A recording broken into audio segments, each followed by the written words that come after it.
Welcome to the 31 Nights of Macoween. Every night on the 9th of October, I review one spooky movie. Come and join if you dare.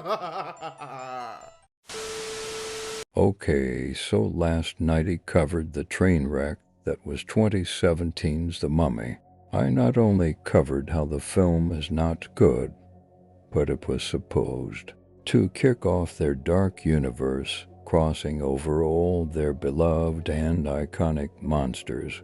But due to the failure of it, it was scrapped, and the planned Invisible Man film with Johnny Depp was scrapped. Instead, the rights fell to good old Blumhouse, and it was reworked to 2020's The Invisible Man. Now, I mentioned before on how I love the original 1933 Invisible Man film growing up. It's one of my favorite Universal monster films, right next to The Mummy and The Creature from the Black Lagoon.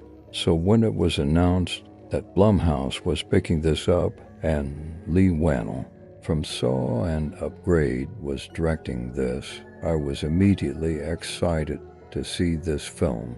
So after 3 years, what do I think about this film? I still enjoy it to this day.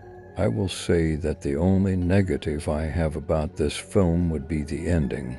It felt a little sloppy and distorted, but it didn't ruin the film entirely for me. Other than that, the film has many positives. First off, the sound mixing in this film was amazing. From the music to the sound effects gave the film that extra sense of tension and anxiety that kept you on the edge. Secondly, the cinematography was outstanding. The way the film was shot in some scenes was brilliant.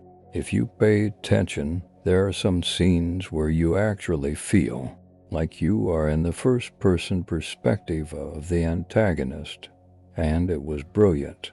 Thirdly, the performances were good. Everyone did a great job in the film. The one standout, however, in the film was, of course, Elizabeth Moss. She did an amazing job in her role. And lastly, the one aspect of the film that I say is a major up in the film would be the thriller, horror aspects.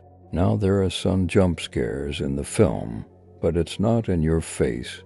It builds up to its scare, and sometimes it can be subtle and relies on the viewer to pick it up. The Invisible Man was released on February 28, 2020 on a budget of $7 million. After its run at the box office, it would go on to gross $144.5 million. Overall, The Invisible Man is a good and well-made film. If it can lead into more stories told in this universe, I am all for it. Final grade, B+. This is fun! Hello!